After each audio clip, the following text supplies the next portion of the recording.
ஆன்மீகத்தை பற்றி டீட்டெயிலாக தெரிஞ்சுக்கணுமா? இறைவா சேனலை சப்ஸ்கிரைப். உலகெங்கும் உள்ள இறைவானியர்களுக்கு வணக்கம். நான் உங்கள் வித்யா கார்த்திக். ஒவ்வொரு மாதமும் எனக்கு யூனிக்காக வித்தியாசமாக ஸ்பெசிஃபிக்காக நட்சத்திர பலன்கள் பார்த்துட்டே வரோம் இல்லையா? அந்த வகையில் இப்போ நம்ம பார்க்கக்கூடிய ஒரு நட்சத்திரம் என்னவென்றால் கேதுவின் ஆளுமையை தன்னகத்தை வைத்திருக்கக்கூடிய மூல நட்சத்திரக்காரர்களுக்கு இந்த 2026 வருட ஜனவரி மாதம் எப்படியெல்லாம் இருக்க போகுது, கிரகங்கள் என்னவெல்லாம் இயக்க போகிறாங்க, ஆல்மோஸ்ட் சூரியன் வந்து அமர்ந்திருக்கக்கூடிய தனம் 1 2 3 4ன்ற மாதிரி 4 பிளானட்டை தலைக்கு மேலே வச்சு இந்த 9 கிரகம் உச்சம் பெற்ற ஒரு நாள் தான் முடியுமாமே சில விஷயம். அதெல்லாம் முடிக்கக்கூடிய தன்மையெல்லாம் இந்த தடவை கமெண்ட்லாம் இல்லை, சீரியஸாக சொல்கிறேன். ஒரு கிரகம் தலைக்கு மேலே இருந்தாலே தாங்க முடியாது. எனக்கு தெரிஞ்சு தனுசு ராசிக்காரங்களாம் அந்த பரிதாபம் தான் ஜனவரி மாதம் ஆரம்பிக்கும் போதே. ஆனால் நல்ல விஷயம் தானே. ஆல்மோஸ்ட் ஒரு மனுஷன் வாழ்க்கையில் ஜெயிக்கிறதுக்கு எதெல்லாம் வேணும் அதெல்லாம் மட்டும் உங்ககிட்ட இருக்குன்னா நீங்கள் தான் வந்து பெரிய மச்சக்காரர். சரி வாங்க, இந்த தடவை எல்லா பிளான்ட் என்ன இயக்க போகிறது என்று பார்த்தோமே. நாள் மூல நட்சத்திரக்காரர்களுக்கு முதல்ல நட்சத்திரநாதனும் ராசிநாதனும் அதை தாண்டி நட்சத்திரநாதனுக்கு வீடு கொடுத்தவனும். ஏன்னா மூலம் இது சொல்லும்போது என்னன்னா பாம்பு கிரகங்களுக்கு தனியாக ஒரு சொந்த வீடு கிடையாது இல்லையா? அது அந்த இடத்தை வந்து ஆக்குபை செஞ்சுக்கும். இது வந்து ஜோதிட ரீதியான ஒரு விதி. அந்த மாதிரி கேது அப்படின்ற பிளான்ட் இப்போதைக்கு எந்த வீட்டை வந்து தன்னாக பயத்திருக்கு அப்படின்னு பார்த்தா சூரியனோட வீட்டை தான். அப்போ அதற்கு வீடு கொடுத்தவன் யாரு? மிஸ்டர் சூரியன். அப்போ நட்சத்திரநாதனும் சூரியனும் அந்த சூரியனுக்கு வீடு கொடுத்தவனும் தன்னோட பரிவர்த்தனை தன்னோட இணக்கங்கள் இருக்கும்போது வேற என்ன சாமி வேணும்? மூல நட்சத்திரக்காரங்களுக்கு வாவ் ஃபென்டாஸ்டிக்கான டைம் பீரியட். அதுவும் வந்து 5ஆம் இடத்தில் அமரக்கூடிய ஒரு தன்மை. ராசிநாதன் போய் 5ல் அமர்ந்திருக்கக்கூடிய தன்மை எதுக்கு? நட்சத்திரநாதனுக்கு. ராசிநாதனுடைய பார்வை தானே வாங்கிக்கிறது. இது யாருக்கு? மூல நட்சத்திரக்காரங்களுக்கு. வாவ், வேற லெவல் டிரான்ஸ்ஃபர்மேஷன் காத்துட்டு இருக்கு. இனிதே மலர இந்த 2026 வருட ஆங்கில புத்தாண்டு எப்போ? ஜனவரி மாதம். ஓகே, மற்ற மாதம்லாம் இல்லையான்னு கேட்டால் நான் கேட்டு சொல்கிறேன் அடுத்த மாதம் பிளானட்டை. சரியா? இப்போதைக்கு முதல் ஒரு 15 நாட்கள் ஜாலியோ ஜில்கானாவா கவரக்கூடிய ஆண்டாகத்தான் இருக்கிறது. ரொம்ப சூப்பராக இருக்குது இந்த நியூ இயர். பட் ஆனால் 4ஆம் இடத்துல இருக்கக்கூடிய சனி உங்களை தான் பாப்பே நட முடிச்சு பார்த்துட்டு இருக்காரு. 4ஆம் இடத்துல இருக்கக்கூடிய சனி பார்க்கறது அர்த்தாஷ்டம சனி, ரைட்டு தப்பு அதெல்லாம் தாண்டியும் 12ஆம் வீட்டு அதிபதியான மிஸ்டர் செவ்வாய் நெருப்புடா கபால் என்ன பண்றாரு? டைரக்டா திரும்ப சனி அப்படி நீ என்ன என் வீட்டில் இருக்கிறவனையே பாக்குற, நான் உன்னை பார்ப்பேன் அப்படின்ற மாதிரி அவர் பார்த்துட்டு இருக்காரு.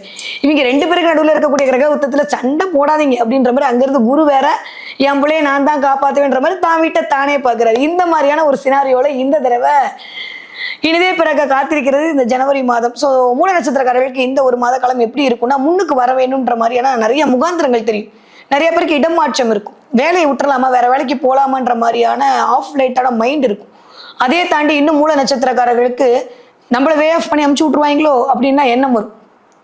நீங்க யாராக வேணா இருந்து கொள்ளுங்கள், இந்த ஜனவரி மாதம் முதல் 15 நாட்கள் கண்டிப்பாக உங்களுக்கான மதிப்பு, மரியாதை, அந்தஸ்து, கௌரவம் எல்லாம் இந்தான் வரும். நீங்க எதிர்பார்க்காத அளவுக்கு உங்களுக்கான ஒரு உத்வேகம் கிடைக்கும்.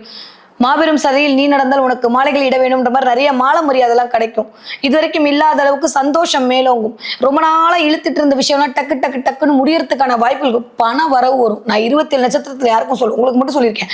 மூல நட்சத்திரக்காரர்களுக்கு எதிராக பணம் வருவதற்கான வாய்ப்புகள் வந்து சேரக்கூடிய தன்மை. அதுவும் உங்களுக்கு கீழே இருக்கிறவங்க, உங்களுக்கு நீங்க ஒரு டீச்சரா இருக்கீங்கன்னா உங்க பிள்ளைங்க மூலமா, ஏன்னா குரு என்று சொல்லக்கூடிய ஆசிரியர் கொடுக்கக்கூடிய தன்மையில இந்த கேதுவின் சாரம் வாங்கி இந்த மூல நட்சத்திரம் அதற்கு வீடு கொடுத்த ராசிநாதன் அமர்ந்திருக்கிறது, அவர் குருவோட பார்வையில் இருக்கிறது, சூரியன் பஞ்சமஸ்தானத்துல இருக்கிறது, இதெல்லாம் வா அப்பா சும்மா சாதாரணமான விஷயம் இல்லை. நான் ரொம்ப டெக்னிக்கலா பேசுறேன்னு யோசிக்காதீங்க.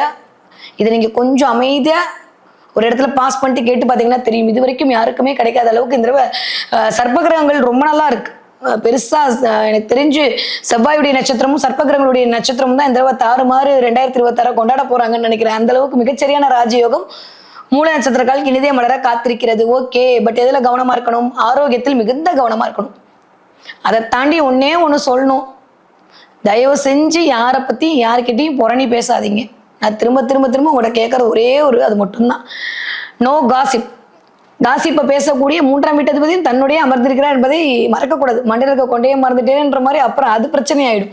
யாரை பத்தியும் காசிப் பேசாதீங்க. யாராவது உங்களை பத்தி காசிப் பேசினாலும் காதுல வாங்கிக்காதீங்க. உங்ககிட்ட அடுத்தவங்க மேனிப்புலேட் பண்றதுக்கு தான் வருவாங்க. ஏன்னா இங்க இருக்கக்கூடிய ராசிநாதன் வக்ரமாயிருக்காரு. ரொம்ப ரொம்ப முக்கியம். எப்பயுமே வக்ரமான பிளான்ட் வந்து ஒரு மாதிரி செயல்படும் நான் சொல்லியிருக்கேன். அந்த வகையில ராசிநாதன் கொஞ்சம் வக்ரமாயிருக்கூடிய இருக்கிற தன்மையில கொஞ்சம் அதுவா இதுவா அப்படியா இப்படி அப்படியே ஆயிடுமோ இப்படி ஆயிடுமோ அப்படின்ற மாதிரியும் தேவையில்லாத சில நண்பர்களுடைய பேச்சின் மூலமாக நம்மளுடைய நிம்மதியை நம்மளே கெடுத்துக்கக்கூடிய, ஏன்னா 12ஆம் இடமெல்லாம் வந்து அயனசயன போக்க முடியல, நிம்மதியாக தூங்கக்கூடிய இடம், நிம்மதியை தரக்கூடிய இடம். அந்த இடத்துல இருக்கக்கூடிய ஆளுமே கொஞ்சம் ஸ்ட்ராங் ஆகக்கூடிய தன்மையில் இருக்கிறது. இதெல்லாம் சேர்த்து வைத்து பார்க்கும்போது ஆல்மோஸ்ட் கொஞ்சம் கவனமாக இருக்க வேண்டிய காலகட்டம். எதுல? பேச்சில் கவனமாக இருக்கணும். மற்றவங்களுக்கு கொடுக்கக்கூடிய கமிட்மெண்ட்ல கவனமாக இருக்கணும். அதே சமயம் நீங்கள் ஏதாவது வாங்கணும் விற்கணும் அப்படின்னு நினச்சிங்கன்னா கொஞ்சம் பிப்ரவரி மாதம் வரைக்கும் வெயிட் பண்ணுங்க, அவசரப்பட வேண்டாம் இப்போதைக்கு. இதுதான் வந்து ஒரு ஃப்ரெண்டை நான் உங்களுக்கு கொடுக்குற ஒரு அட்வைஸ். ஸோ அதனால் அதில் மட்டும் கொஞ்சம் கவனமாக இருந்துக்கிட்டா போதும். நிறையா பிரச்சனைலாம் சரியாக போகுது. பேச வேண்டிய இடத்துல பேசணும், பேசக்கூடாத இடத்துல பேசக்கூடாது. இந்த கிளாரிட்டியை இந்த தடவை கிரகங்கள் உங்களுக்கு சொல்லிக் கொடுக்க போகிறாங்க. உங்கள் நேட்டரலஸ்கோப் ஒரு வேளை ஓகேவா இருந்ததுன்னா 2ஆம் வீட்டு அதிபதி எப்படி இருக்காருன்ற பொறுத்து அது நல்ல விதமான பேச்சா இல்லை வேற மாதிரியே பேச்சா, வாயால் வம்படா சுட போறீங்களா இல்லை வம்புக்கு இழுக்க போறீங்கன்ற தீர்மானம் செய்யப்படும். இருந்தாலுமே 2ஆம் வீட்டு அதிபதியோட பார்வை வரக்கூடிய தன்மையா இருக்கனால கொஞ்சம் பேச வேண்டிய இடத்துல பேசுங்க, பேசாம இருக்க வேண்டிய இடத்துல தயவு செஞ்சு வாயை முடிக்கிறது உங்களுக்கு பெட்டர். சில இடத்துல நம்மளா தப்பா நினைச்சுக்காதீங்க. முந்திரி கொடுத்தனமா நம்ம சொல்லி அதன் மூலமா ஒரு பஞ்சாயத்து வராதுக்கான அமைப்பாயிடும். கடைசியில நம்மள சொன்னவங்களாம் 2 பேரும் ஒன்னா செஞ்சிருவாங்க, நம்ம நிக்கிற மாதிரி ஆனா சூழல் உருவாகிடும். பார்த்து பக்குவமா நடந்துக்கோங்க. திரும்ப எகைன் 15ஆம் தேதிக்கு மேல 4 கிரகங்களுடைய சேர்க்கை, அது எகைன் 2ஆம் இடத்துல போறதுன்றது வருமானத்திற்கான ஒரு வாய்ப்பை கொண்டு வந்து கொடுக்கும். ஸோ எனக்கு தெரிஞ்சு ராஜ மரியாதை கிடக்கக்கூடிய காலகட்டம். நீங்கள் முறையாக சரியாக பயன்படுத்திக்கணும். பேச்சில் கவனமாக இருக்கணும். தேவையில்லாமல் டென்ஷன் ஆகாதீங்க. எல்லாம் தெரியுன்ற மாதிரியான பேச்சை கொஞ்சம் கம்மி பண்ணிட்டீங்கன்னா தனுசு ராசியில் இருக்கக்கூடிய மூல நட்சத்திரக்காரர்களுக்கு இந்த தடவை மிகப்பெரிய ராஜயோகம் காத்திருக்கிறது இந்த முதல் மாசத்திலிருந்தே. ஓகே, நீங்கள் படிக்கிற தனுசு ராசி குழந்தைங்களா இருந்தால் எப்படி இருப்பீங்கன்னா சூப்பராக படிக்க போறீங்க. நிறைய பேருக்கு நீங்கள் உதவி பண்ணுவீங்க இந்த தடவை. எனக்கே மேக்ஸ் தர நான் எங்கே சொல்ல போறேன்னா அதெல்லாம் திடீர்னு ஒரு ஞானம் பல்ப் படிக்கும் தலைக்கு மேலே. அந்த பல்ப் வேற யாரும் இல்லை, மேலே இருக்க 4 கிரகம் தான். 10ஆவதுக்கு அங்கிருந்து குருவோட பார்வை நீ சொல்லிக் கொடு அப்படியே நான் சொல்லித்தரேன். நீங்களா போய் சில பேருக்கு வேண்டாம்னு சொன்னாலும் இழுத்து வச்சு சில அட்வைஸ்லாம் பண்ணுவீங்க. விட்டுருங்க, போனா போகுது. நம்ம ஃப்ரெண்டா இருந்தாலும் என்ன இல்லாட்டி என்ன, நம்ம முதல்ல மேக்ஸ்ல மார்க் எடுக்கிறோமான்னு பார்ப்போம், அப்புறம் அடுத்தவங்களுக்கு சொல்லிக் கொடுப்போம். ஓகே, நாட் ஒன்லி மேக்ஸ், எல்லா விஷயமும் அப்படிதான். கொஞ்சம் கவனமாக ஹேண்டில் பண்ணும் குழந்தைங்க. 20 வயதுலேருந்து 40 வயது இருக்கக்கூடிய தனுசு ராசிக்காரர்களுக்கு நிறைய டைலமாஸ் கிரியேட் ஆகும். நான் சொன்ன மாதிரி ஒர்க் ப்ரெஷர் அதிகரிக்கும். வேலையை விட்டுலாமா, வேலையை சேர்ந்துக்கலாமா, இல்லை வேற வேலை மாறலாமா, நிறைய பேருக்கு வேற வேலை கிடைச்சிருக்கும், இல்லாட்டி இந்த தடவை கிடைக்கிறதுக்கான வாய்ப்புகள் தேடி வரும். இல்லை ரொம்ப ஒரு மாதிரி ப்ரெஷராக போயிட்டு இருக்குன்னா பி கேர்ஃபுல். பிப்ரவரி மாதம் வரைக்கும் பேப்பர் போடாதீங்க, ரொம்ப கஷ்டப்படுவீங்க, கவனமாக இருந்து கொள்ளுங்க. ஓகே, வீட்டில் கொஞ்சம் விட்டு கொடுத்து போகக்கூடிய காலகட்டம் தான். கொஞ்சம் டாமஞ்சேரி விளையாட்டு தான் வீட்டில் இருக்கும். கொஞ்சம் ஊடல் அதிகரிக்கும். பார்த்து பக்குவமாக நடந்துக்கிட்டிங்கன்னா சரியாக போயிடும். தேவையில்லாமல் நான் சொன்ன மாதிரி அட்வைஸ் யாருக்கும் வழங்க வேண்டாம்.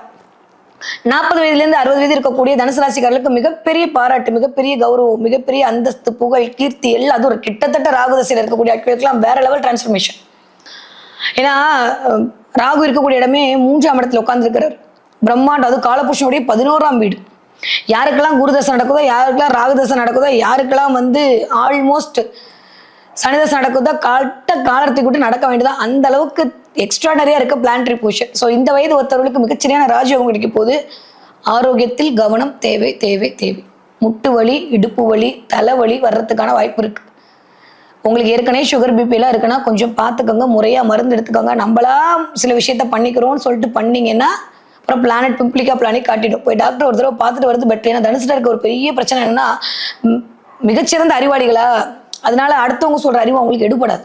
புரிஞ்சிருச்சுல்ல? ஓகே, அதனால நம்மளுக்கே எல்லாம் தெரியுன்ற மாதிரி சில விஷயத்தை நம்ம மேற்கொள்ளும் போது அது ஏதோ ஒரு இடத்துல ஒரு லைட்டா ஒரு நல்லது தான், காசை மிச்சப்படுத்தலாம் தான், இருந்தாலும் ஒரு சர்க்கிளை கொடுத்துரும். ஒரு 200 ரூபா மொய் வச்சுட்டு வரதுல என்ன வரப்போகுது? தன்வந்திரி ஃபீஸை கொடுத்துட்டு வந்துட்டீங்கன்னா பெட்டர். கொஞ்சம் கோல்டு ஃபீவர் சளியில மாட்டிக்காம பார்த்துக்கோங்க. மற்றபடி தனுசு ராசிக்காரர்களுக்கு தொட்டதெல்லாம் தொடங்கக்கூடிய, அது எஸ்பெஷலி மூல நட்சத்திரக்காரர்களுக்கு தொட்டதெல்லாம் தொடங்கக்கூடிய காலகட்டமாகத்தான் இந்த 2026வது வருடம் இனிதே மலர காத்திருக்கிறது. ஓகே, என்ன தெய்வத்தை வழிபாடு செய்ய வேண்டும்? கண்டிப்பாக பிள்ளையார்பட்டி பிள்ளையார் வழிபாடு ஒரு மிகப்பெரிய ஏற்றத்தையும் மாற்றத்தையும் கொண்டு வந்து கொடுக்கும். முடிஞ்சா அந்த கற்பக விநாயகர், அந்த தங்க கவசத்தில் இருக்கக்கூடிய விநாயகரை ஒரு தடவை பார்த்தில ஒரு தடவை அதை இமேஜா வச்சுட்டு நீங்க நமஸ்காரம் பண்ணிட்டு வர இந்த மாதம் உங்களுக்கு வரக்கூடிய அத்தனை விதமான விக்னங்களையும் இந்த விநாயகர் தன்னுடைய கடைக்கண் பார்வையால் நிவர்த்தி செய்துவிடும். அந்த அளவுக்கு சூப்பரா இருக்கு. Okay, clear. இந்த தடவை நீங்க என்ன பார்ப்பீங்க இல்லை, என்ன வாங்குவீங்கன்னு கூட சொல்லுங்க. இந்த தடவை நீங்கள் நிறைய யானை பார்ப்பீங்க. யானை பார்த்தீங்கன்னா எனக்கு வந்து சொல்லுங்கள். நிறைய பேர் யானை பார்க்கறது, யானையிடம் ஆசீர்வாதம் வாங்குறதுன்ற மாதிரி இந்த தடவை தனுசு ராசிக்காரர்களுக்கு யானையோடு கனெக்ட் ஆகிறது. நிறைய ஒரு பலம் கூட போகிறது. உங்களை பார்த்து நிறைய பேர் வியக்க போகிறாங்கன்னு சொல்லக்கூடிய தன்மையாக இந்த யானை பார்த்தல்ன்ற நிகழ்வு பிரபஞ்சம் உங்களுக்கு காட்டக்கூடிய சமிக்கைகளாக இருக்கும். ஸோ சூப்பராக இருக்குது மூல நட்சத்திரக்காரர்களுக்கு.